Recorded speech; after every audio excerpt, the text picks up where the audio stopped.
5 taon. 5 taon, 2 buwan at 14 na araw. Hindi ko binibilang pero sino bang niloloko ko?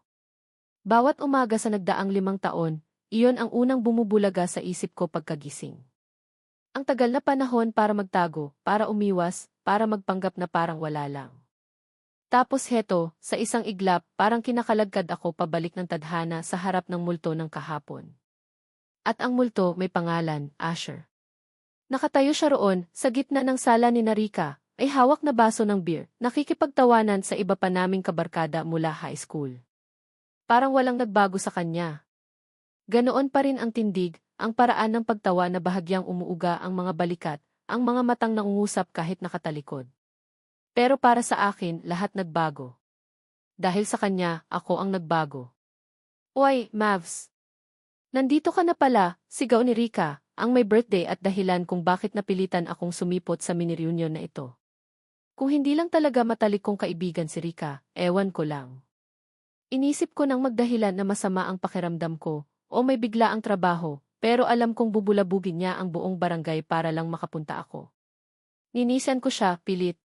Happy birthday, Bes. Sorry, medyo na traffic. Palusot. Ang totoo, isang oras akong paikot-ikot sa labas ng subdivision nila, nagdadalawang isip kung tutuloy pa ba. Naku, okay lang yan. Halika, join ka na dito. Hinila niya ako palapit sa grupo. At doon, nagtama ang mga mata namin ni Asher. Isang segundo lang, pero parang 10 boltahe ng kuryente ang dumaloy sa buong katawan ko. Agad akong umiwas, nagkunwaring may hinahanap sa bag ko. Juicy colored, Maven, umayos ka. Maven, long time no see, bati niya. Ang boses na iyon. Ang boses na minsan ay paborito kong himig, ngayon ay parang tunog ng alarma na nagsasabing, danger. Danger. Asher, tipid kong sagot, hindi pa rin makatingin ng diretsyo. Kamusta? Formal. Masyadong formal para sa 2 taong minsan ay hindi mapaghiwalay. Eto, buhay pa naman, sagot niya, may bahid ng ano yon? Pang-aasar. O baka imahinasyon ko lang. Ikaw? Bigla ka na lang kasing nawala sa radar. Ayan na. Ayan na ang tanong na kinatatakutan ko. Napalunok ako. Ang ingay ng tawanan at tugtugan sa paligid ay biglang humina sa pandinig ko. Ang init ng gabi ay parang lalong uminit. Naging busy lang sa buhay, sabi ko, sabay kuha ng isang baso ng iced tea sa mesang nadaanan. Kailangan ko ng pampakalma. Trabaho, pamilya, alam mo na. General na sagot. Safe. Tumango siya, pero nakatitig pa rin. Pakiramdam ko, binabasa niya ang bawat kislap ng pag-aalinlangan sa mga mata ko. Ang hirap. Ang hirap magpanggap na baliwala lang ang lahat. Flashback. Nasa tapat ako ng computer, mga 2 buwan pagkatapos ng graduation namin sa high school. Huling araw ng summer bago kami magkanya-kanya ng college. Tinitipa ko ang message sa kanya sa Friendster. Friendster pa ang uso noon. Ash, free ka ba bukas? Gusto sana kitang makausap. May importante lang akong sasabihin. Kinakabahan ako habang tinitipa iyon. Ilang linggo ko ring pinag-isipan. Ilang gabi akong hindi nakatulog. Ito na iyon. Sasabihin ko na. Na hindi lang pagkakaibigan ang nararamdaman ko para sa kanya. Na baka pwede namang maging kami. Send. Nag-log out agad ako. Hindi ko kayang hintayin ang reply niya. Ang buong araw na iyon, parang may mga paru-paro at daga na naghahabulan sa tiyan ko. Kinabukasan, wala. Walang text. Walang tawag. Walang message sa Friendster. Naghintay ako hanggang hapon. Hanggang gabi. Hanggang sa sumunod na araw. At sa sumunod pa. Ang mensaheng iyon, hindi niya sinagot. Ni sin zone nga, wala parang bulang naglaho. Mula noon, unti-unti akong umiwas. Hindi na ako sumasama sa mga lakad ng barkada, kung alam kong nandoon siya. Pinalitan ko ang SF card ko. Nag-deactivate ako ng Friendster. Gumawa ako ng bagong mundo kung saan wala siya. Masakit, pero kinailangan. Hoy, Maven! Lalim ng iniisip natin untag ni Marco, isa pa naming kabarkada, sabay akbay sa akin. Namiss ka namin, alam mo ba iyon? Lalo na tong si Asher, palagi kang tinatanong noon. Napatingin ako kay Asher. Nakaiwas na siya ng tingin, nakikipag-usap na kay Lisa. Tinatanong, "Weh, bakit parang hindi ka panipaniwala?" Siguro noong mga unang linggo lang. "Sus, nambola ka pa, Marco," sabi ko, pilit tumatawa. "Kumain na ba kayo?" "Gutom na ako, eh." Pag-iba ko ng usapan. Lumipas ang ilang oras. Kwentuhan, tawanan, kantahan sa videoke na biglang inilabas ni Rika. Pinilit kong maging normal, mag-enjoy. Pero sa bawat pagkakataon na nagtatama ang mga mata namin ni Asher, o kapag naririnig ko ang boses niya, bumabalik lahat. Ang sakit, ang panghihinayang, ang inis. Inis dahil bakit parang ang dali lang para sa kanya ang lahat. Inis dahil bakit pagkatapos ng 5 taon, apektado pa rin ako. Nang medyo humupa na ang ingay at kanya-kanya ng upo sa mga sulok ang barkada, bit-bit ang mga plato ng spaghetti at pansit, lumapit siya sa akin. Umupo siya sa bakanting silya sa tabi ko. "Maven," umpisa niya, mahina ang boses. Tanging kami lang ang magkarinigan. "Alam kong umiiwas ka." Hindi ako sumagot. Kumuha ako ng isang tinidor ng pansit at isinubo. Kunwari, doon ako interesado. 5 taon, Mavs. Nisin mo lang yung huling message ko sa'yo noon. Tapos wala na. Napahinto ako sa pagmuya. Anong huling message? Ang alam ko, ako ang nag-message na hindi niya sinagot. Anong sinasabi mo? Tanong ko, medyo may diin. Ikaw ang hindi sumagot sa message ko. Nagulat siya. Ha? Anong message? Tumingin siya sa akin, naguguluhan. Ang huli kong message sa'yo, tinatanong kita kung anong oras tayo magkikita para sa review natin sa UpCat. Hindi mo sinagot. Akala ko, nagbago isip mo, o ayaw mo na akong kasama. Natigilan ako. UpCat review. Hindi yon ang natatandaan ko. Ang natatandaan ko, ang message ko tungkol sa importanteng sasabihin. Posible kayang hindi niya natanggap yon. O baka naman may iba siyang message na hindi ko rin nakita. Ang gulo. Pero kahit na. Bakit hindi siya nagtanong ulit? Bakit hindi siya gumawa ng paraan? Hindi ko natatandaan yang sinasabi mo, malamig kong sagot. Ang alam ko, may importante akong gustong sabihin sa'yo noon. Naghintay ako. Pero wala. Nakita ko ang pagkunot ng noo niya. Importante. Ano iyon? Umiling ako. Wala na iyon. Matagal na. Kalimutan na natin. Itinuloy ko ang pagkain pero parang buhangin na ang lasa ng pansit. Katahimikan. Mabigat na katahimikan sa pagitan naming dalawa habang sa paligid ay masaya pa rin ang iba. Maven, sabi niya ulit, maseryoso na ngayon.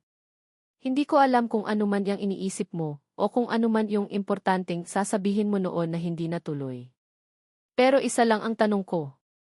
Huminga siya ng malalim. May gusto ba talaga ako noon o hanggang ngayon? Napatingin ako sa kanya, diretso sa mga mata. Nagulat ako. Hindi sa tanong niya, kundi sa paraan ng pagkakatanong niya. Parang hindi lang ako ang tinatanong niya, kundi pati sarili niya. May inis na kumulo sa dibdib ko. Matapos ang lahat. Kayo niya itatanong yan? Hindi ko alam, Asher, sagot ko, pinipilit na maging matatag ang boses. Siguro, dapat sarili mo ang tanungin mo niyan. Ngumiti siya ng mapait. Siguro nga.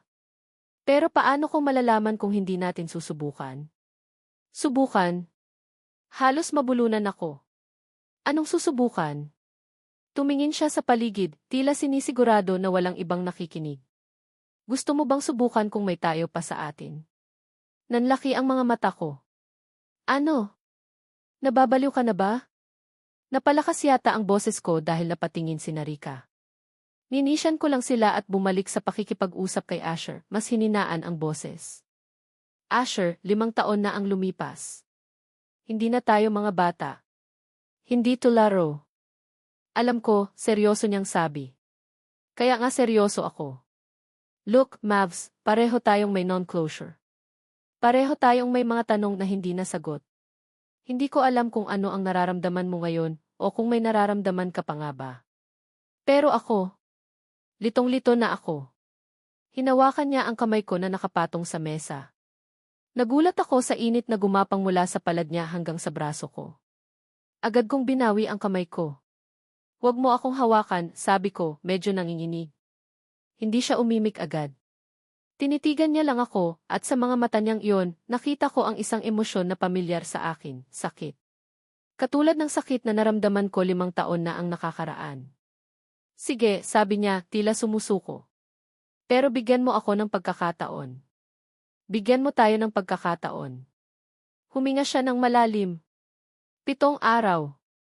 Bigyan natin ang isa't isa ng 7 araw. Para malaman kung mayroon pa nga ba. O kung wala na talaga. Natawa ako pero walang saya. 7 araw. Parang pelikula lang, ah. "Ano to, 7-day trial? Call it whatever you want," sabi niya, may determinasyon sa boses. "Simula bukas. 7 araw lang. Walang pressure. Walang expectations. Tingnan lang natin kung saan tayo dadalhin ito. Kung pagkatapos ng 7 araw, wala pa ring spark, o kung mas lalo lang tayong magkakasakitan, edi tapos na. At least, nasubukan natin. At least, wala nang what ifs. At kung mayroon, mahina kong tanong, halos pabulong. Ang tanga mo, Maven. Bakit mo pa tinanong yan?" Ngumiti siya, isang ngiti na umabot hanggang sa mga mata niya. Isang ngiti na matagal ko nang hindi nakikita. Edi iyon ang aalamin natin. Napaisip ako. 7 araw. Ano nga ba naman ang mawawala sa akin? 5 taon na akong nagtatago sa anino ng what ifs. 5 taon na akong nabubuhay sa mga tanong. Siguro, ito na ang pagkakataon para masagot ang mga iyon. Para sa ikakatahimik ng sarili ko. Para malaman kung ang Asher na minahal ko noon ay alaala na lang ba, o may bahagi pa rin sa puso ko na para sa kanya. Inis. Nandoon pa rin yung inis. Sa kanya, sa sitwasyon, sa sarili ko. Pero sa ilalim ng inis na yon, may kung anong kumislap. Isang maliit na kislap ng pag-asa. Ewan. Sige, sabi ko, mas matatag na ngayon. 7 araw. Simula bukas. Pero Asher, banta ko, kapag sinaktan mo ulit ako, sisiguraduhin kong hindi mo na ako makikita kahit anino ko. Tumango siya, seryoso ang mukha. Deal. Kung hindi para sa atin, tatanggapin ko. Pero kung para sa atin, Maven, sana handa ka. Hindi ako sumagot. Tumayo na ako. Uwi na ako. Happy birthday ulit, Rika, sigaw ko papunta sa kaibigan ko.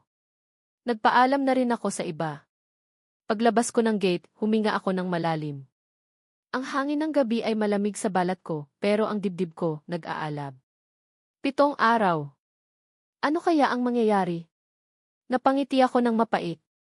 Gulat, inis, at konting-konting pag-asa. Mukhang magiging mahabang 7 araw ito. 11:30 ng umaga. Nakailang palit na ako ng damit, hindi ko na mabilang. Masyadong formal ba tong blouse? Baka isipin niya, effort masyado.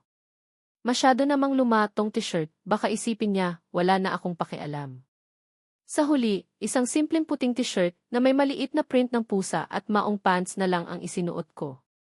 Bahala na si Batman. Hindi naman to date, di ba? Isa lang tong ano nga ba to? Experiment. Pagsisiyasat. Ewan. Ang usapan namin kagabi, magkikita kami para sa tanghalian. Unang araw ng 7 araw. Ang aga naman yata.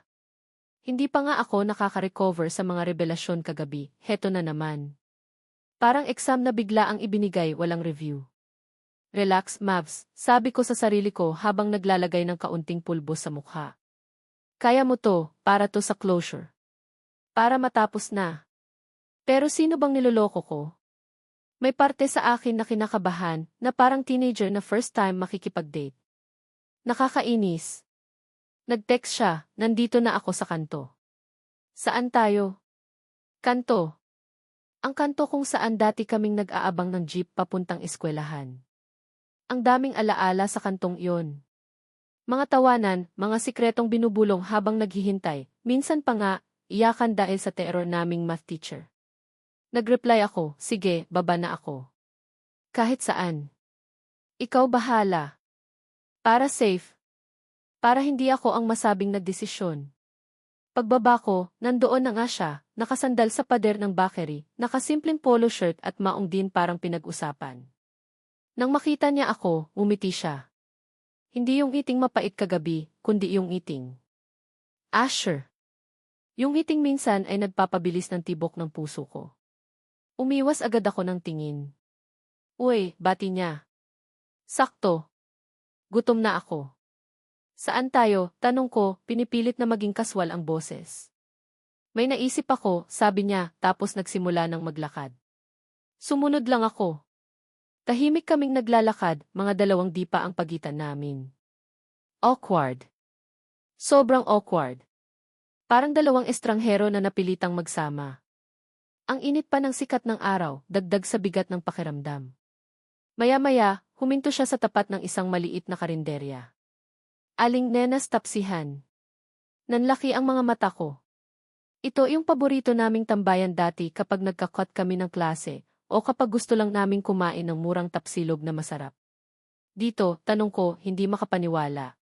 Akala ko, sa kung saang medyo class na restaurant kami pupunta. Sagot niya, nakangiti. Namiss ko yung suka nila dito, eh. Pumasok kami.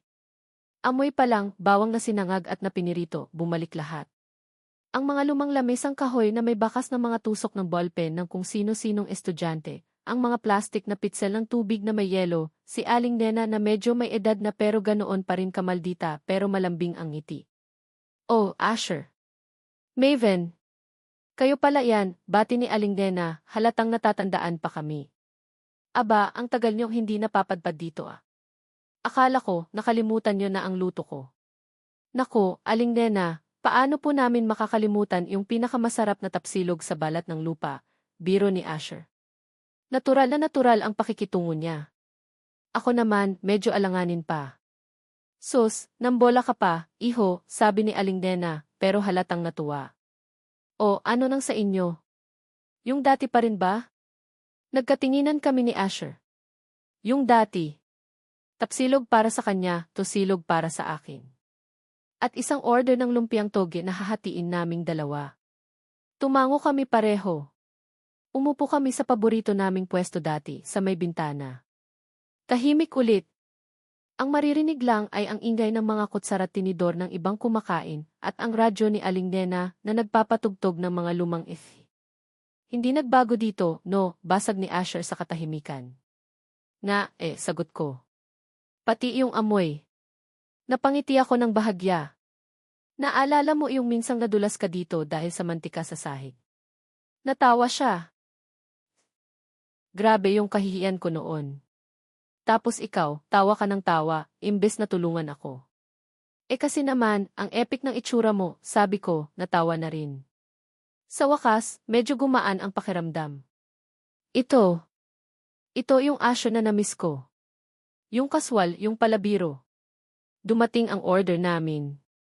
Habang kumakain, puro safe topics ang pinag-usapan namin.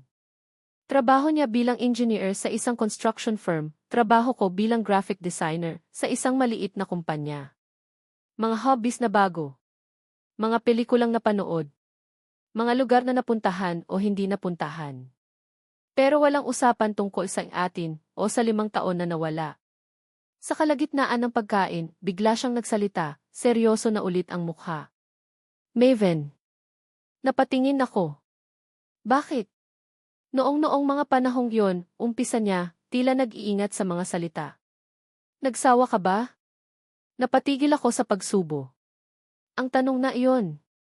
Parang kutsilyong humiwa sa hangin. Nagsawa? Kung alam mo lang, Asher. Kung alam mo lang na sa bawat araw na umiiwas ako, parang may parte sa akin na namamatay. Umiling ako. Dahan-dahan.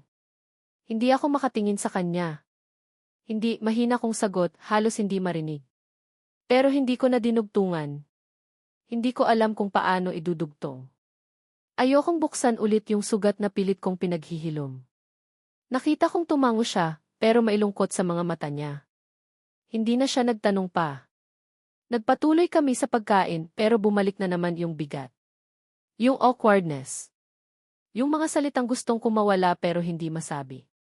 Natapos kaming kumain na halos walang imikan. Bitin. May gustong itanong, may gustong sabihin, pero parehong tikom ang bibig. Paglabas namin ng karinderya, tirik na tirik pa rin ang araw. Naglalakad kami sa gilid ng kalsada, pabalik sa kanto kung saan kami nagkita. Hindi ko alam kung ano ang susunod. Uwi na ba kami? Tapos na ba ang kiunang araw? Maya-maya, may nakita kaming isang matandang babae sa tabi ng daan. Nakaupo siya sa isang concrete barrier, umiiyak. Nakakalat sa paanan niya ang ilang piraso ng gulay at prutas, mukhang nahulog ang dala niyang bayong. Walang pumapansin sa kanya. Lahat nagmamadali. Akala ko, lalagpasan lang namin siya, gaya ng iba. Pero huminto si Asher. Lumapit siya sa matanda. Nanay, okay lang po kayo, tanong niya, malumanay ang boses. Umiling lang yung matanda, patuloy sa paghikbi. Nahulog ang mga paninda ko. Paano na to? Kaunti na nga lang ang kita ko di. Walang sabi-sabing dumukot si Asher ng panyo mula sa bulsa niya. Inabot niya ito sa matanda. Heto po, Nay. Punasan niyo po muna ang luha niyo. Tapos, yumuko siya at pinulot isa-isa ang mga gulay at prutas na nakakala. Tinulungan ko na rin siya. Ang ilan ay nadurog na, pero marami pa rin ang pwede pang mapakinabangan. Salamat, iho. Salamat, iha, sabi ng matanda, medyo kumalma na. Ang babait ninyo. Kinuha ni Asher ang wallet niya at dumukot ng pera. Hindi ko nakita kung magkano, pero iniabot niya ito sa matanda. Naku, iho, wag na. Nakakahiya naman, tanggi ng matanda. Okay lang po, Nay. Tulong lang po namin yan. Ingat po kayo sa pag-uwi, sabi ni Asher, ninisyan ang matanda. Nakatayo lang ako, pinapanood sila. Hindi ko alam ang sasabihin ko. May kung anong kumurot sa puso ko. Ang simpleng pag-abot ng panyo. Ang simpleng pagtulong. Parang biglang nag-iba ang tingin ko sa kanya. Ito yung Asher na minsan kong nakilala, matulungin, mabait, may malasakit sa kapwa. Mga katangiang natabunan na yata ng sakit at inis na naramdaman ko nitong mga nakaraang taon. Nang paalis na kami, humabol yung matanda. Sandali! Napalingon kami. Ang bait ng boyfriend mo, iha, sabi ng matanda, nakangiti sa akin. Alagaan mo siyang mabuti, ha? Bihira na ang ganyang klaseng lalaki ngayon. Nanlaki ang mga mata ko. Sasagot sana ako, itatama sana siya, pero naunahan ako ng hiya. Si Asher naman, parang wala lang, umiti lang din sa matanda. Walang tumutol. Walang nag-correct. Isang maliit na kasinungalingan na hinayaan lang naming lumutang sa hangin. Nagpatuloy kami sa paglalakad. Ang awkward silence kanina, napalitan ng ibang klaseng katahimikan. Hindi na kasing bigat, pero may kuryente. Ewan. Pakiramdam ko, namumula ang pisngi ko. Nang makarating kami sa kanto, huminto kami. Salamat sa lunch, sabi ko, hindi pa rin makatingin ang diretsyo. Salamat din sa pagsama, sagot niya. So bukas ulit. Tumango ako. CJ. Hatid na kita, alok niya. Huwag na. Malapit lang naman. Kaya ko na, tanggi ko. Kailangan ko ng space. Kailangan kong iproseso ang lahat ng nangyari ngayong araw. Okay. Ingat ka, sabi niya. Ngumiti ulit siya, yung iting Asher, bago tumalikod at naglakad palayo. Naiwan akong nakatayo doon, pinapanood siyang maglakad hanggang sa mawala siya sa paningin ko. Huminga ako ng malalim. Ang unang araw. Akala ko, puro inis at awkwardness lang ang mararamdaman ko. Pero may iba. May kilig. Aaminin ko, may kilig. Lalo na doon sa sinabi ni Manang. At yung hindi niya pagtutol. Ano kaya ang ibig sabihin noon? At yung tanong niya. Nagsawa ka ba? Hindi. Hindi ako nagsawa, Asher. Natakot ako. Nadurog ako. At hanggang ngayon, hindi ko alam kung paano sasabihin yon sa'yo. Bitin. Bitin. Parang eksena sa pelikula na biglang pinutol sa pinaka-exciting na parte. Gusto kong malaman kung ano ang iniisip niya. Gusto kong malaman kung yung kabaitan na pinakita niya kanina, totoo ba yon o pakitang tao lang para sa trial namin? Umiling ako. 6 na araw pa. 6 na araw pa para malaman ang sagot. O para mas lalo lang akong malito. Bahala na. Basta sa ngayon, may konting ngiti sa labi ko pag-uwi. Isang ngiti na matagal ko nang hindi na ibibigay sa sarili ko. Kinabukasan, Sabado. Pangalawang araw. Ang text niya, 8:00 pa lang ng umaga, "Good morning. May lakad ako mamaya, baka gusto mong sumama?" Volunteer work lang. Volunteer work? Medyo nagulat ako. Hindi ko siya na-imagine na tipo ng taong mahilig sa ganoon. O baka naman nagbago na talaga siya. O baka naman, parte pa rin ito ng C7 day trial ang ipakita sa akin ang mabait side niya. Ewan. Pero dahil Sabado naman at wala akong gagawin, pumayag ako. Saan yan? Reply ko. Dito lang sa barangay hall namin. Libreng check-up para sa mga senior citizens. Tutulong lang sa registration at pag-assist. Mga siyam start. Barangay hall nila. Malapit lang din sa amin. Nagbihis ako ng komportableng damit, t-shirt at leggings, at sneakers. Wala nang arte-arte. Kung volunteer work, dapat practical. Pagdating ko sa covered court ng barangay nila, medyo marami ng tao. May mga nakapilang matatanda, may mga nakaunipormeng nurse at ilang doktor, at may mga taga-barangay na nag-aayos ng mga upuan at lamesa. Nakita ko agad si Asher malapit sa entrance, may kausap na isang barangay tanod. Nakasuot siya ng simpleng puting t-shirt, puti na naman, parang uniform namin kahapon, na may maliit na logo ng isang at itim na jogging pants. Nang makita niya ako, kumaway siya at mumiti. "Oy, Mavs. Thanks for coming," bati niya paglapit ko. "Tamang-tama, kailangan namin ng tulong dito sa registration table." "Walang anuman," sagot ko. "Ano nang gagawin?" "Simple lang. Itatanong mo lang pangalan nila, address, tapos bibigyan mo sila ng number. Then, papapuntahin mo sila sa waiting area," paliwanag niya, sabay turo sa isang mahabang lamesa na may mga papel at ballpen. Umupo ako sa tabi ng isang babaeng medyo may edad na mukhang volunteer din. Nagsimula na kaming mag-assist sa mga dumarating na senior. Si Asher naman kung saan-saan. Minsan, nagbubuhat ng mga upuan, minsan, nakikipag-usap sa mga nurse, minsan, nag-aalalay sa mga matatandang hirap ng maglakad. Habang nagtatrabaho, pasulyap-sulyap ako sa kanya. Hindi ko maiwasang ma-impress. Magaan siyang kumilos, palangiti sa lahat, at parang natural lang sa kanya ang pagtulong. Hindi mukhang pilit. Hindi mukhang nagpapapogi. May isang pagkakataon pa nga na nakita ko siyang pinapaypayan ang isang matandang babae na mukhang nahihilo, tapos inabutan niya ito ng tubig. "Ang sipag naman ng boyfriend mo," sabi bigla ng katabi kong volunteer, nakangiti. Napatingin ako sa kanya, medyo nagulat. Hindi ko po siya boyfriend. Mabilis kong tanggi. "Ay, hindi ba? Akala ko eh." "Bagay pa naman kayo," sabi niya, tapos bumalik na sa pagsusulat. "Hindi boyfriend." Pero bakit may kung anong kirot akong naramdaman nang sabihin ko iyon? At bakit parang may parteng umasa na sana nga? Gulo. Lumipas ang umaga na puro trabaho. Medyo napagod din ako pero masaya. May ibang klaseng fulfillment pala, yung nakakatulong ka sa iba, kahit sa maliit na paraan lang. Noong tanghali, nagkaroon ng break. Naglabas ng pansit at tinapay ang mga taga-barangay para sa mga volunteers. Umupo kami ni Asher sa isang tabi, sa may bleachers ng court. Pawis na pawis siya, pero nakangiti pa rin. "Nakakapagod pala to," sabi ko, sabay punas ng pawis sa noo. "Pero masaya, di ba?" tanong niya. "Matagal ko na rin ginagawa to, every few months, kung may free time." "Talaga? Hindi ko alam yon. Sa 5 taon naming hindi pagkikita, ang dami ko na palang hindi alam tungkol sa kanya. O baka naman, dati pa siyang ganito, hindi ko lang napapansin dahil masyado akong abala sa sarili kong mundo at sa nararamdaman ko para sa kanya." Nakakagaan ng pakiramdam. Saka, parang way ko na rin to para mag-give back, sabi niya, tapos uminom ng tubig. Tahimik kaming kumakain ng pansit nang may biglang lumapit sa amin. Isang babae. Mga kasing edad lang namin, maganda, maayos manamit. Umiti ito kay Asher.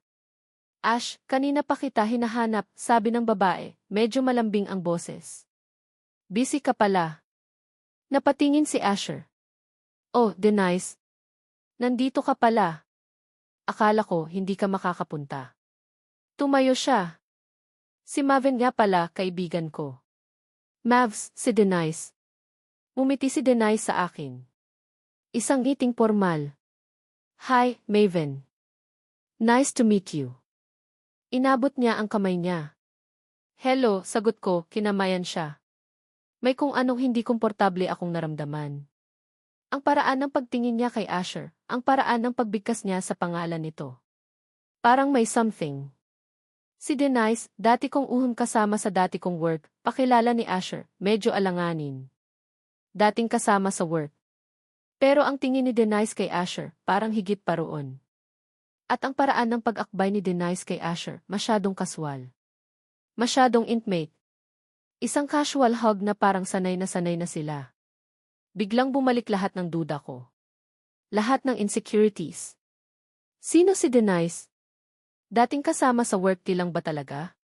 O baka naman ex?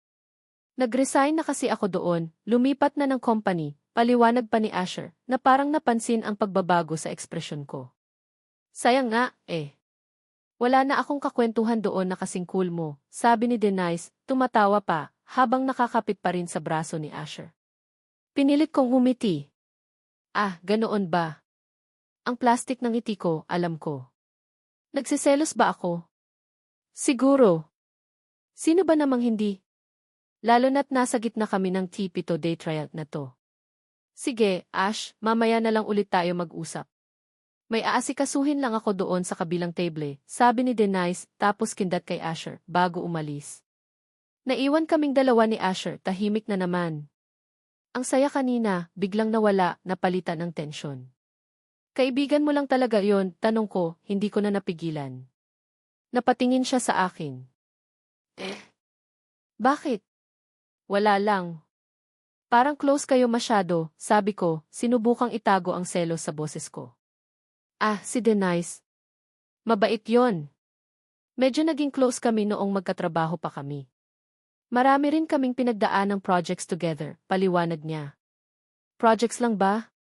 Hindi ko alam kung saan nanggagaling ang katapangan kong magtanong ng ganito. Siguro, dala na rin ng inis.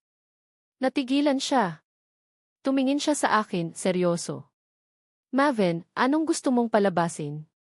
Umiling ako. Wala. Nagtatanong lang.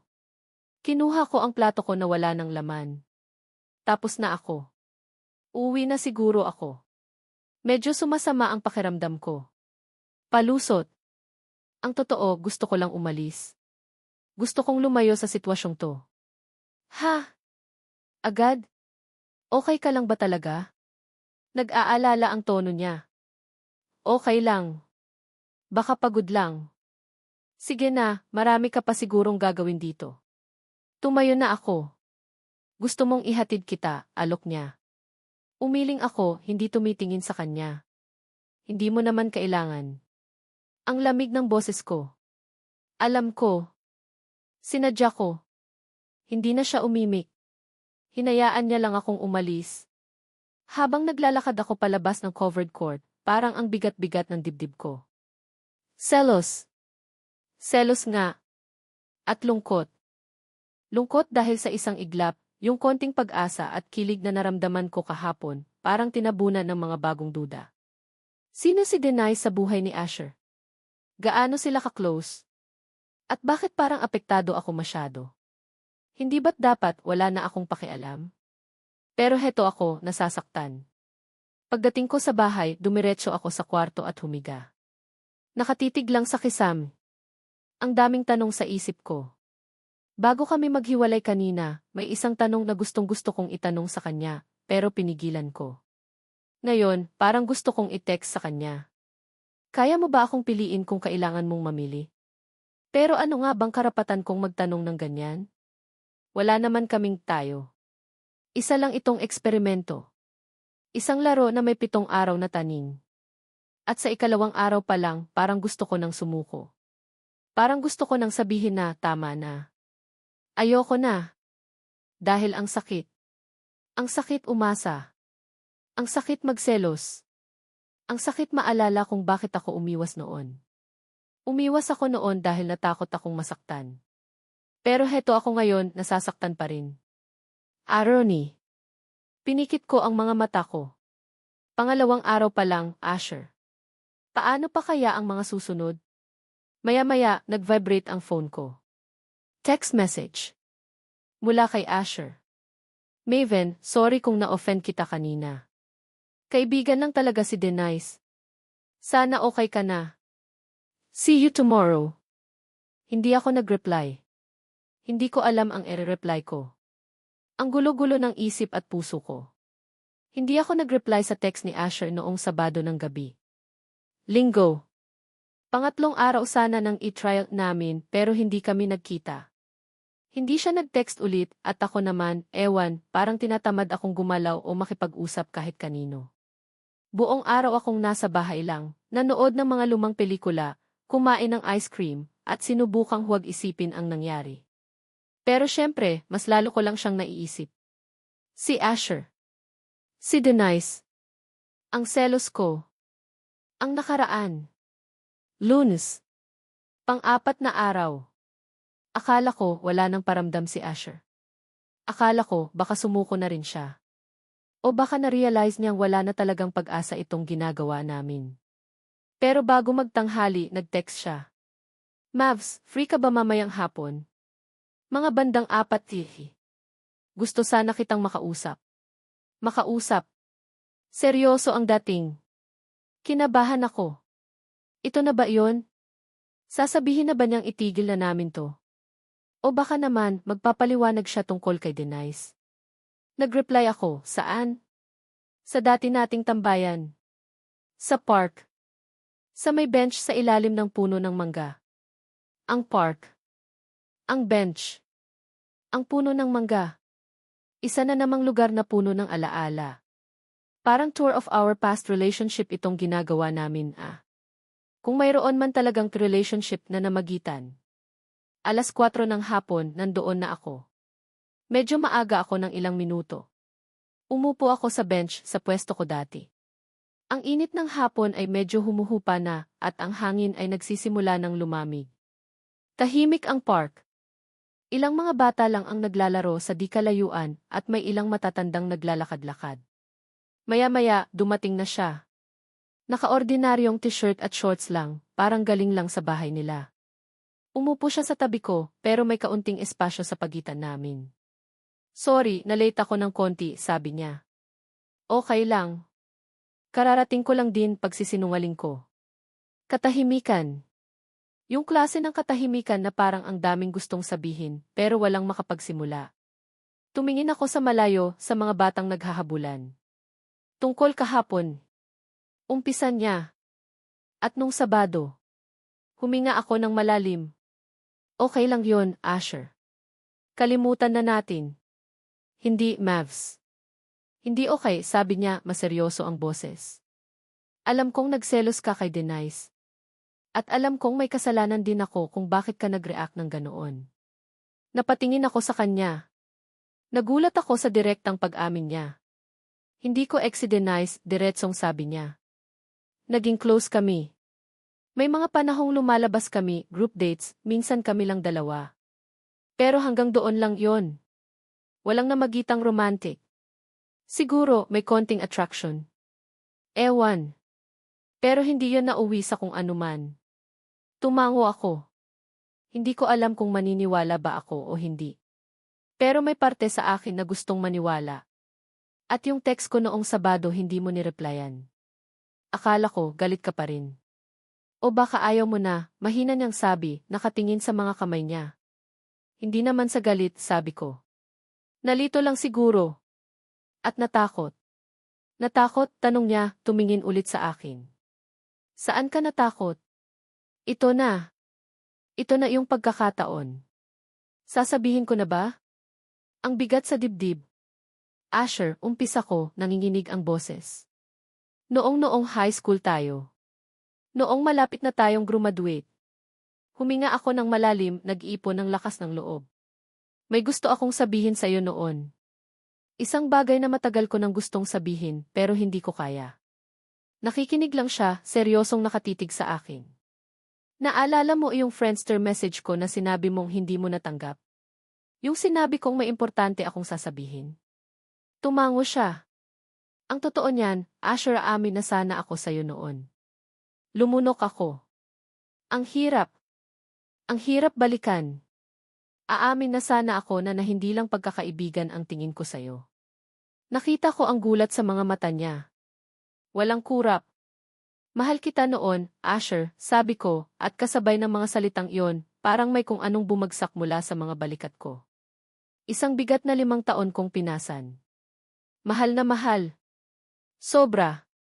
At noong hindi mo sinagot yung message ko, akala ko, alam mo na. Akala ko, nire-reject mo na ako bago pa man ako makapagsalita. Nakatitig lang siya, hindi makapagsalita. Parang na-estatwa. Kaya ako umiwas, pagpapatuloy ko, habang nararamdaman ko ang pangingilid ng luha sa mga mata ko. Kaya ako biglang nawala. Dahil hindi ko kinaya, Asher. Hindi ko kinaya yung sakit na baka kaibigan lang talaga ang tingin mo sa akin. Hindi ko kayang makita kang masaya sa iba, o marinig na may iba kang gusto. Duwag ako. Pero iyon ang totoo. Pinili kong lumayo para protektahan ang sarili ko. Katahimikan ulit. Mas matindi. Mas mabigat. Ang tanging maririnig lang ay ang lagaslas ng mga dahon na tinatangay ng hangin at ang tibok ng puso ko na parang gustong kumawala sa dibdib ko. Hinintay ko siyang magsalita. Hinintay ko ang reaksyon niya. Inaasahan ko na ang lahat, gulat, awa, o baka pagkainis dahil ngayon ko lang sinabi. Pero wala. Tahimik lang siya, nakatingin sa kawalan, parang malalim ang iniisip. At sa mga mata niyang iyon, habang pinagmamasdan ko siya, may nakita akong pamilyar na emosyon. Isang emosyon na salamin ang nararamdaman ko noon. Sakit. Kaparehong sakit. Maven D. Sa wakas, nagsalita siya, basag ang boses. Kung alam ko lang. Kung alam ko lang sana noon. Hindi niya natapos ang sasabihin niya. Biglang tumunog ang cellphone niya. Isang malakas, nagmamadaling ringtone. Nakita kong napapikit siya, parang naiinis sa interrupsyon. Kinuha niya ang phone mula sa bulsa niya. Sandali lang, Mavs, sabi niya, tapos sinagot ang tawag. Hello, boss. Ano po? Sa Davao. Kailan po? Bukas agad. Pero, Sir D. Habang nakikinig ako sa usapan nila, parang unti-unting bumabalik yung bigat sa dibdib ko. Davao. Bukas agad. Anong nangyayari? Opo. Opo, sir. Sige po. Naiintindihan ko. Sige po, gagawan ko ng paraan. Salamat po. Ibinaba niya ang tawag. Ang kaninang seryoso niyang mukha, napalitan ng pag-aalala. Pagka-frustrate. Hindi ko matiyak. Anong nangyari, tanong ko. Huminga siya ng malalim, ginulo ang buhok niya. Emergency. May problema sa isa sa mga project namin sa Davao. Kailangan akong pumunta doon. Bukas. First flight. Natigilan ako. Davao. Ang layo noon. At bukas agad. Parang Yigivu. Parang noong high school, kung kailan handa na akong umamin, biglang may nangyari, biglang nagbago ang lahat. Gaano ka katagal doon, tanong ko, pinipilit na itago ang disappointment sa boses ko. Nagkibit balikat siya. Hindi ko pa alam. Depende sa kung gaano kabilis naming masosolve yung problema. Baka ilang araw. Baka isang linggo. O baka mas matagal pa. Isang linggo. Ang tipito day trial namin. Paano na yon? Ito na ba ang sign? Ito na ba ang sagot ng tadhana na hindi talaga kami para sa isa't isa? So aalis ka, tanong ko, kahit alam ko na ang sagot. Tumango siya, mailungkot sa mga mata. Wala akong choice, Mavs. Trabaho to, kailangan. Napatango na lang din ako. Ano pa nga bang sasabihin ko? Pipigilan ko ba siya? Anong karapatan ko? Ang dami ko pang gustong itanong. Ang dami ko pang gustong marinig mula sa kanya. Lalo na pagkatapos ng pag-amin ko. Ano ang reaksyon niya? Ano ang nararamdaman niya? May pag-asa ba? O hanggang doon na lang talaga? Pero wala na. Tumawag na ang tadhana sa anyo ng boss niya. Tumayo na siya. Kailangan ko nang umuwi, Mavs. Mag-empake pa ako. At kailangan ko pang ayusin yung mga iiwan kong trabaho dito. Tumayo na rin ako. CJ, ingat ka sa biyahe. Ang formal. Ang lamig. Parang hindi kami nag-usap ng tungkol sa nakaraan. Lumapit siya sa akin. Akala ko may sasabihin pa siya.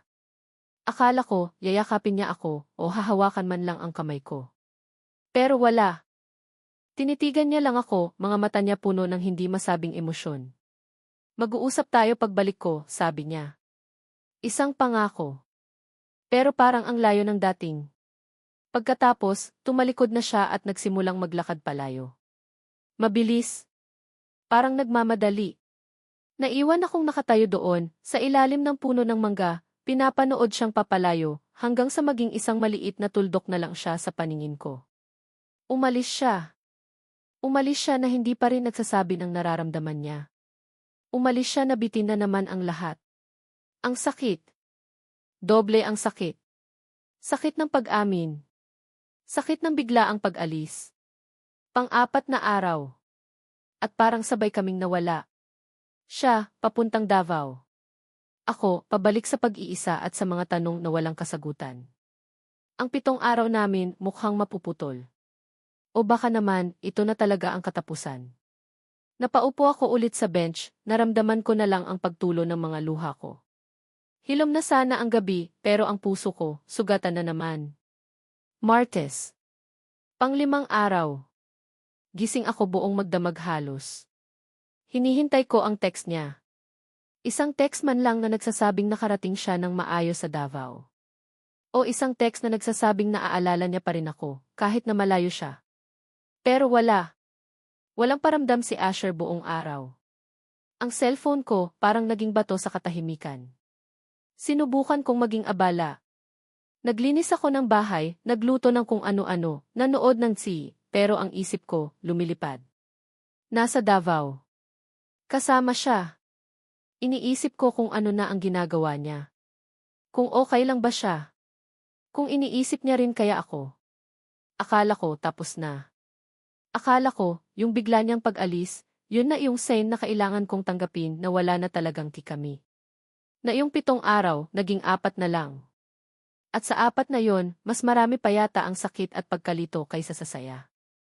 Miracles. Pang-6 na araw na sana, pero para sa akin, parang day isa ulit ng kalungkutan. Nagpasya akong pumunta sa coffee shop na napag-usapan naming pupuntahan sana sa day 5 namin. Isang maliit, cozy na coffee shop sa kabilang bayan na sikat daw sa masarap nilang brewed coffee at pastries. Plano sana naming mag-relax doon, magkwentuhan ng mas mahaba, nang walang pressure. Pero heto ako ngayon, mag-isa. Umorder ako ng 1 tasa ng Americano, black, walang asukal. Katulad ng pakiramdam ko, mapait. Umupo ako sa isang sulok, sa tabi ng bintana, pinagmamasdan ang mga taong dumadaan sa labas. Ang bawat magka-partner na nakikita kong nagtatawanan, parang isang maliit na sundot sa puso ko. Nakatulala lang ako sa tasa ng kape ko nang biglang mag-ring ang cellphone ko. Isang unknown number. Kinabahan ako. Sino kaya to? Sinagot ko. Hello. Hello, si Maven po ba ito? Tanong ng isang babaeng boses sa kabilang linya. Medyo may edad na at parang nag-aalala. O umiiyak. Opo, ako nga po. Sino po sila? Ako yung nanay ni Asher. Nanay ni Asher. Si Tita Linda. Bakit siya tumatawag? At bakit parang may mali sa boses niya? Biglang kumabog ng malakas ang dibdib ko. Tita Linda? Bakit po? May nangyari po ba? Narinig ko ang isang pigil na hikbi sa kabilang linya. Maven, iha si Asher na aksidente siya. Parang huminto ang mundo ko. Na aksidente? Si Asher. Paanong kailan saan? Ano po? Saan po? Kumusta po siya? Sunod-sunod kong tanong, nararamdaman ko na ang panginginig ng mga kamay ko. Ang kape sa harapan ko, bigla kong hindi na makita ng malinaw. Papunta pa lang daw siyang airport kahapon pabalik na sana ng Maynila. Yung sinasakyan niyang van na bangga. Nandito kami ngayon sa Lucas.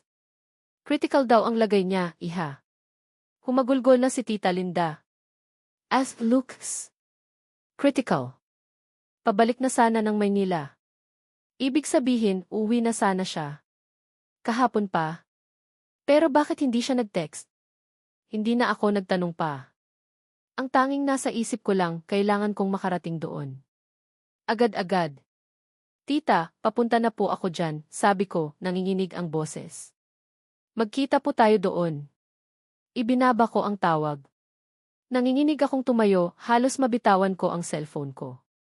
Ang mga tao sa coffee shop napapatingin sa akin. Hindi ko sila pinansin. Dumiretso ako sa counter, nagmamadaling nagbayad, kahit hindi ko pa nagagalaw ang kape ko. Paglabas ko ng coffee shop, pumara agad ako ng taxi. Luxpo, Global City. Emergency. Habang nasa biyahe, hindi ko mapigilan ang pagtulo ng luha ko. Takot. Yun ang nangingibabaw na emosyon sa akin ngayon. Hindi na inis, hindi na selos, hindi na sakit ng nakaraan. Kundi purong takot. Takot na baka mawala si Asher. Takot na baka hindi ko na siya makita ulit. Takot na baka huli na ang lahat. Ang daming what ifs na naglalaro sa isip ko. What if hindi na siya umuwi? What if hindi na kami nagkita ulit? What if yung huli naming pag-uusap sa park, yun na yung pinakahuli? At kasabay ng takot, may guilt. Guilt dahil sa mga huling araw, puro ako pagdududa, puro ako selos. Hindi ko man lang nasabi sa kanya kung gaano ako natuwa noong nag-volunteer kami. Hindi ko man lang nasabi sa kanya na na-appreciate ko yung effort niya na balikan yung mga dati naming lugar. Hindi ko man lang nasabi sa kanya na baka may nararamdaman pa rin ako. Flashback. Sa park, bago siya umalis. Siya, mag-uusap tayo pagbalik ko. Ako, sa isip ko lang, sana. Sana talaga. Pero ang lumabas sa bibig ko, sige. Ingat ka sa biyahe. Ang lamig. Ang layo. Kung alam ko lang na mangyayari to, sana niyakap ko siya. Sana sinabi ko lahat ng gusto kong sabihin. Sana hindi ako nagmatigas. Pagdating namin sa ospital, kumaripas ako ng takbo papasok. Nagtanong agad ako sa information desk kung saang room si Asher. Emergency room. Nang makarating ako sa tapat ng EC, nakita ko si Tita Linda, kasama ang tatay ni Asher at ang kapatid niyang babae. Nakaupo sila sa mga upuan sa labas, lahat sila balisa, lahat sila may bakas ng luha sa mga mata. Tita eh. Tawag ko, halos pabulong. Napatingin si Tita Linda. Pagkakita niya sa akin, tumayo siya at niyakap ako ng mahigpit. Humagulgol siya sa balikat ko. Maven, ihasalamat at dumating ka, sabi niya sa gitna ng mga hikbi. Ang anak ko si Asher. Hindi ko alam ang sasabihin ko. Niyakap ko na lang din siya pabalik habang ang mga luha ko ay patuloy sa pag-agos. Maya-maya, lumabas ang isang doktor mula sa EC. Lahat kami napatingin sa kanya, puno ng pag-asa at takot. Family of S. Asher Vargas, tanong ng doktor. Kami po, sagot ng tatay ni Asher, nanginginig ang boses. He's stable for now, but he's still in critical condition. He sustained multiple injuries, including a severe head trauma. We're doing everything we can. We need to observe him closely for the next 24 to 48 hours. That will be a very crucial period. Head trauma. Critical condition. Crucial period. Ang mga salitang yon, parang mga martilyong pumupukpok sa dibdib ko. Pinayagan kaming sumilip sa kanya mula sa salamin ng isang pinto sa EC. Nakahiga siya sa kama, maraming tubo na nakakabit sa katawan niya, may benda sa ulo. Ang dating masigla niyang mukha, ngayon ay maputla at may mga galos. Ang mga mata niyang laging nangungusap, ngayon ay nakapikit. Parang dinudurog ang puso ko habang tinitingnan ko siya. Ito ba yung Asher na matapang? Yung Asher na laging nakangiti? Yung Asher na nangakong mag-uusap kami pagbalik niya? Tumabi sa akin si Tita Linda. Alam mo ba, iha, sabi niya, mahina ang boses, bago siya umalis papuntang Davao, nabanggit kanya sa akin. Sabi niya, nagkita daw kayo ulit. At masaya siya. Masaya siya. Hindi yun ang nakita ko sa mga mata niya noong huli kaming nagkita. Nakita ko ang lungkot, ang pag-aalala. Tapos, kaninang umaga bago siya bumiyahe pabalik, pagpapatuloy ni tita, tumawag siya. Sabi niya, "Ma, pauwi na ako. May kailangan akong balikan. May kailangan akong ayusin." Tapos, binanggit niya ulit ang pangalan mo. Napatakip ako sa bibig ko, pinipigilan ang malakas na hikbi. Pauwi na siya. Para sa akin. Para ayusin ang amin. Bigla kong naalala yung tanong ko sa kanya sa isip ko lang noong Sabado, kaya mo ba akong piliin kung kailangan mong mamili? At ngayon, parang may isang boses sa isip ko na sumasagot, isang boses na parang kay Asher, isang alaala ng isang lumang usapan namin, noong mga panahong simple pa ang lahat, noong mga panahong puro harutan at pangarap lang. Flashback. High school. Tambay sa ilalim ng puno ng mangga. Nagbibiruan. Ako, kung sakaling magkaroon ng zombie apokalipse, sino ang una mong isasalba? Siya, natawa, syempre, yung pinakamahalaga sa akin. Ako, sino yun? Siya, tumingin sa akin, umiti, kung pipili ako, ikaw yon. Ang mga salitang yon. Noon, biro lang. Ngayon, parang isang sumpa. O isang pangako na hindi natupad. Napaluhod ako doon, sa labas ng ife, umiiyak. Ang sakit. Ang takot. Ang guilt. Lahat naghahalo-halo. 7 man ang araw na binigay namin sa isa't isa, pero ngayon, isa lang ang laban na kailangan naming harapin, ang laban para sa buhay niya. At sa laban na to, hindi ko alam kung paano kami mananalo. Boses. Asher D. Isang mahinang ngiti ang sumilay sa mga labi niya, kahit na halatang nahihirapan siya. Ang mga mata niyang dati puno ng sigla, ngayon may bahid ng pagod, pero may kislap, isang kislap na parabang nagsasabing, nandito pa ako. Mavs D. Bulong niya, medyo garalgal ang boses, pero iyon pa rin ang boses na hinahanap-hanap ko. Akala ko hindi na kita makikita ulit. Napahawak ako ng mas mahigpit sa kamay niya. Ang mga luha na kanina ko pa pinipigilan, nagsimula na namang bumagsak. Akala ko rin, sabi ko, basag ang boses. Akala ko, huli na ang lahat. Asher, natakot ako. Sobrang natakot ako. Umiling siya ng bahagya, tila sinasabing huwag akong mag-alala. Buhay pa ako, sabi niya, bawat salita ay may hirap pero may diin. Matigas yata ang ulo ko. Sabi ni Dos. Sinubukan niyang magbiro at kahit napilit, napangiti ako ng bahagya. Ito si Asher.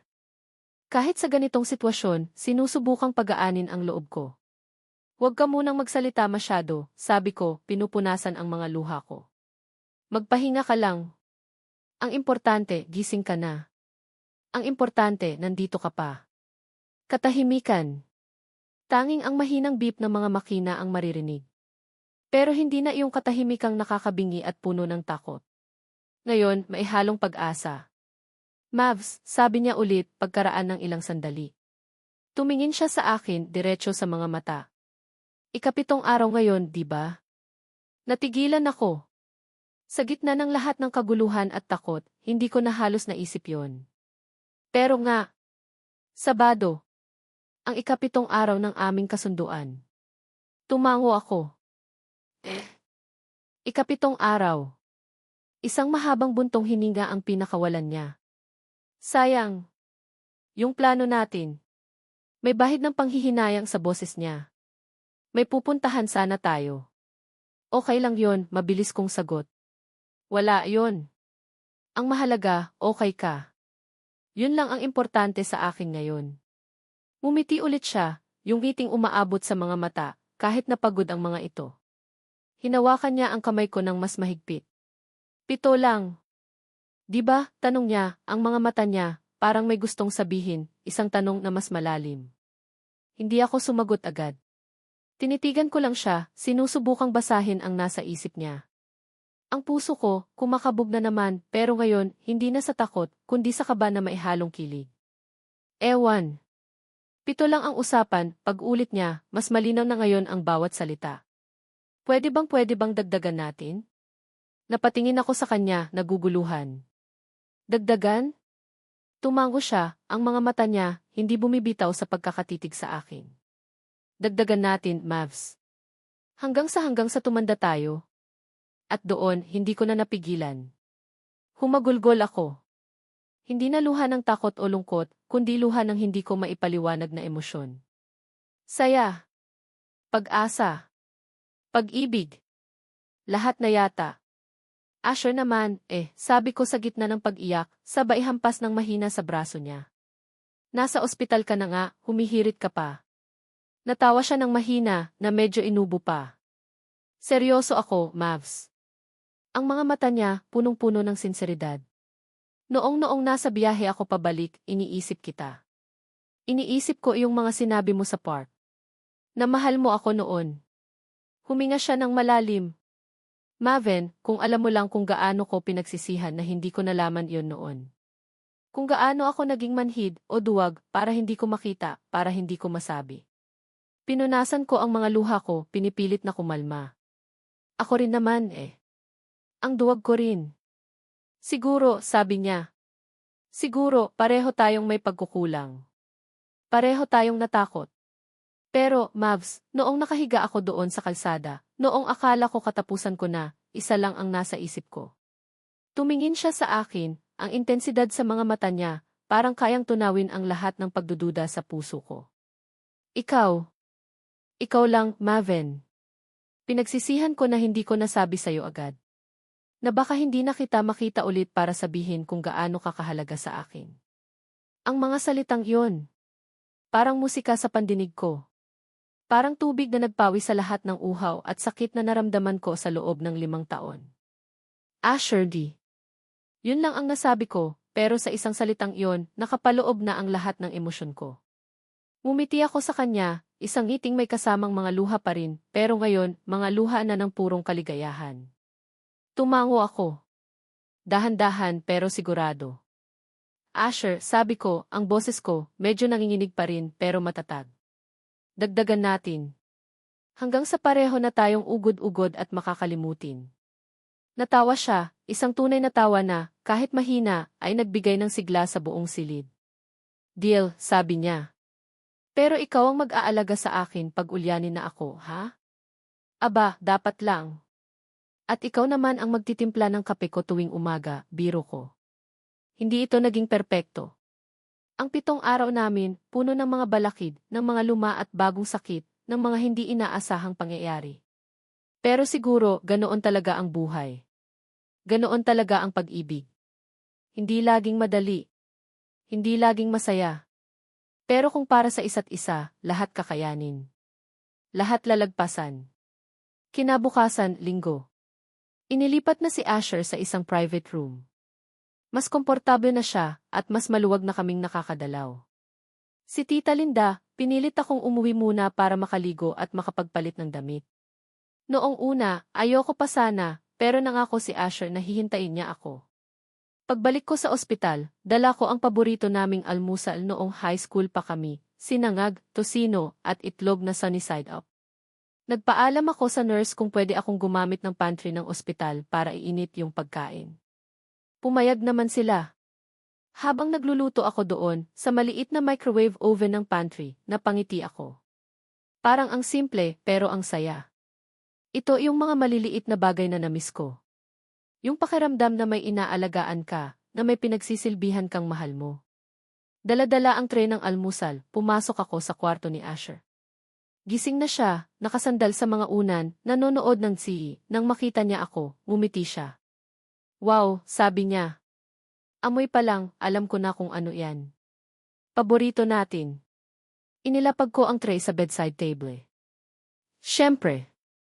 Special delivery para sa special na pasyente, sabi ko, kumindat pa. Tinulungan ko siyang umupo ng maayos. Dahan-dahan siyang kumain at ako naman, pinapanood lang siya. Bawat subo niya, parang isang maliit na tagumpay. Masarap pa rin, sabi niya pagkatapos ng ilang subo. Pero mas masarap pag ikaw ang kasabay kong kumakain. Sus, nambola ka pa, sabi ko, pero kinilig ako. Mamaya, pagkatapos mong kumain, pwede na tayong magkwentuhan ng matagal. Walang emergency call mula sa boss mo, walang bigla ang lilitaw na denies. Natawa siya. Promise. Walang istorbo. Tayo lang. At nagkwentuhan nga kami. Tungkol sa 5 taon na nawala. Sa mga trabaho namin, sa mga kaibigan, sa mga pangarap na nabuo at nawala, at sa mga bagong pangarap na gusto naming abutin nang magkasama na. Inamin niya na noong high school, torpe siya. Na may gusto na rin siya sa akin noon pa, pero natatakot siyang baka masira ang pagkakaibigan namin. Na noong hindi ako nag-reply sa Upcut review message niya, akala niya, ayaw ko na siyang makasama, kaya hindi na rin siya nangulit pa. Ako naman, inamin ko na sobrang nasaktan ako noong hindi niya sinagot yung Friendster message ko. Na iyon ang naging dahilan kung bakit ako lumayo. Na sa sobrang takot kong ma-reject, pinili kong ako na lang ang kusang mawala. Maraming di sayang. Maraming di sana. Pero sabi nga nila, huli man daw at magaling na ihahabol din. At kami, heto, hinahabol namin ang mga nawalang pagkakataon. Nang hapon na yon, habang magkahawak kami ng kamay, nakatingin sa labas ng bintana ng ospital, bigla siyang nagsalita. Maven, sabi niya, seryoso ang mukha, pero mailambing sa mga mata. Mahal na mahal kita. Napatingin ako sa kanya. Ang mga salitang yon. Ang mga salitang 5 taon kong hinintay. 5 taon kong pinangarap na marinig mula sa kanya. Noon pa, dagdag niya. Noon pa man, ikaw na. Natakot lang akong aminin kahit sa sarili ko. Ngumiti ako, ang puso ko, parang sasabog na sa saya. Mahal na mahal din kita, Asher, sagot ko. Noon, ngayon, at sana hanggang sa pagtanda natin. Niyakap niya ako, mahigpit, yung yakap na nagsasabing, hindi na kita papakawalan pa. Niyakap ko rin siya pabalik, isinubsob ang mukha ko sa dibdib niya, nilalasap ang bawat sandali. Ang 7 araw namin, naging simula lang pala. Simula ng isang bagong kabanata. Isang kabanata na susulatin naming dalawa, nang magkasama, nang may pagmamahal, pag-asa, at walang hanggang paghilom. Hindi man naging perpekto ang simula, pero sino ba ang nagsabing kailangang maging perpekto?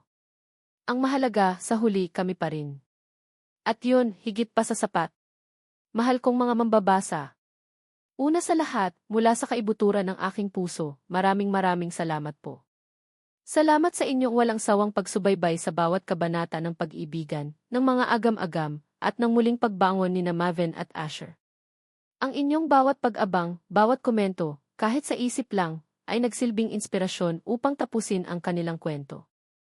Habang isinusulat ko ang kanilang paglalakbay, para na rin akong naging sila. Naramdaman ko ang kilig ng unang araw, ang bigat ng mga hindi nasabing salita, ang kirot ng selos, at ang matinding takot na baka mawala ang isang minamahal. Isang roller coaster ng emosyon, ika nga. Nais kong isalaysay ang isang kwentong malapit sa puso ng karaniwang Pilipino, yung tipong pag-ibig na nasubok ng panahon, ng mga maling akala, at ng mga what ifs na bumabagabag sa ating lahat. Ang ihipito man ang araw, isa lang ang laban, ay hindi lang tungkol sa 7 araw na kasunduan. Higit pa rito, ito'y tungkol sa pangalawang pagkakataon, sa pag-ibig at sa buhay. Tungkol ito sa tapang na harapin ang nakaraan, gaano man ito kasakit, upang makamit ang hinaharap na puno ng pag-asa. Tungkol ito sa kahalagahan ng bukas na komunikasyon, na minsan, ang isang simpleng tanong o isang tapat na pag-amin ay kayang baguhin ang takbo ng lahat. At higit sa lahat, tungkol ito sa pagpapatawad sa iba at lalo na sa ating sarili. Sana, sa pagtatapos ng kwentong ito, may naiwan itong aral o inspirasyon sa inyo. Na kahit gaano pa kagulo ang sitwasyon, o gaano katagal na ang lumipas, laging may puwang para sa paghilom at para sa muling pagsisimula. Na ang tunay na pag-ibig, kahit dumaan sa maraming unos, ay mananatiling matatag at sulit ipaglaban. Kung napangiti, napaiyak, o napakilig kayo ni Maven at Asher, inaanyayahan ko kayong ibahagi ang kanilang kwento sa inyong mga kaibigan, pamilya, o kahit sa inyong mga social media. Malay natin, baka may iba pang mga Maven at T. Asher dyan na nangangailangan ng kaunting tulak para sa kanilang sariling 7-day trial sa pag-ibig. At syempre, huwag po kayong mahiyang mag-iwan ng inyong mga saloobin. Ano ang pinakapaborito ninyong eksena? Anong aral ang tumatak sa inyo? O baka naman may sarili kayong kwentong katulad nito? Ang inyong mga komento ay lubos kong pinapahalagahan. Hanggang sa muli nating pagkikita sa mga pahina ng mga susunod pang kwento. Naway patuloy tayong maniwala sa kapangyarihan ng pag-ibig at ng mga pangalawang pagkakataon. Nagmamahal. Ang inyong manunulat.